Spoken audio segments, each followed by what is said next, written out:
वरिष्ठ कांग्रेस नेता व पूर्व सांसद अधीर चौधरी ने स्वामी विवेकानंद की जयंती पर शिमला स्ट्रीट में मचे राजनीतिक घमासान पर दुख जताया है। उन्होंने राज्य की कानून व्यवस्था पर कड़ा प्रहार करते हुए तथा अन्य कई मुद्दों पर अपनी प्रतिक्रिया व्यक्त की है। जोड़ा मामला आज से सुनाई पर्व চলুক, আমরা তো দেখতে চাই যে আইপ্যাক যারা পশ্চিমবঙ্গে নির্বাচন শুধু নয়, তারা রাজনৈতিক দলের শুধু এজেন্সি নয়, তারা এই বাংলার সরকারটাকেও পিছন থেকে চালায়। এই বাংলার পার্টি যেমন আইপ্যাক চালায়, এই বাংলার সরকারকেও আইপ্যাক চালায়। তাই তারা কতটা কোথায় কি করেছে না করেছে সবাই আমরা দেখতে চাই, জানতে চাই। কিন্তু দাদা, বিবেকানন্দের জন্মদিনেও জমজমাট রাজনীতি। হ্যাঁ, বিবেকানন্দের জন্মদিনেও জমজমাট রাজনীতি। স্বামীজির বাড়ির সামনে পোস্টারে লড়াই, বাড়ির সামনের অংশে পুরোটাই তৃণমূলের দখলে।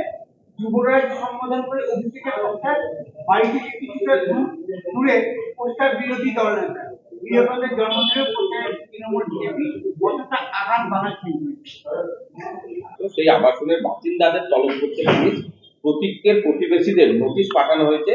ইডি তল্লাশিতে যাওয়ার পর আবাসনের দেখুন, পশ্চিমবঙ্গের যে পুলিশ তারা বরাবরের মতন এবারও যেমন নারদা কাণ্ড সারদা কাণ্ডে যেমন রাজ্যকে তারা রক্ষা করার দায়িত্ব নেয়, চোরদেরকে রক্ষা করার দায়িত্ব নেয়, ভ্রষ্টাচারদের রক্ষা করার দায়িত্ব নেয়, ঠিক একইভাবে এই আইপ্যাক কাণ্ডেও সরকারি দল, সরকারি লোক, সরকারি এজেন্সিকে রক্ষা করার চেষ্টা করবে।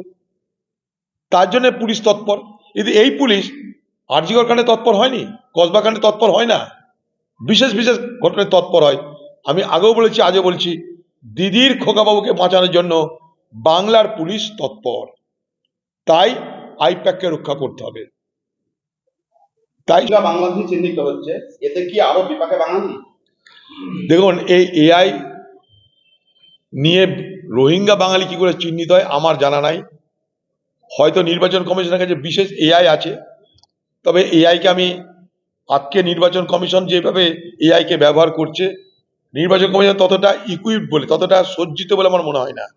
নির্বাচন কমিশন এআই ব্যবহার করতে গিয়ে এই ভারতবর্ষের বহু সাধারণ মানুষের বললাম যে আমি আজকে গেছিলাম শিবপুর গ্রামে, নবগ্রাম থানার অধীনে একটা 6 বছর 10 দিনের একটা বাচ্চা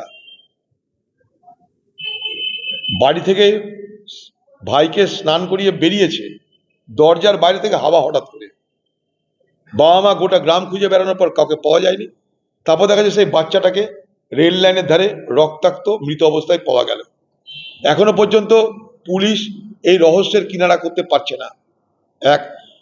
এক থানা বলছে এটা আমার থানার অধীনে পড়ে না, আরেক থানা বলছে এটা আমার থানার অধীনে পড়ে না। ফলে ওই এলাকার সাধারণ মানুষ তারা জানে না যে বাচ্চাটার মৃত্যু কারণটা কি। থানায় ब्यूरो रिपोर्ट पीवीटीवी न्यूज।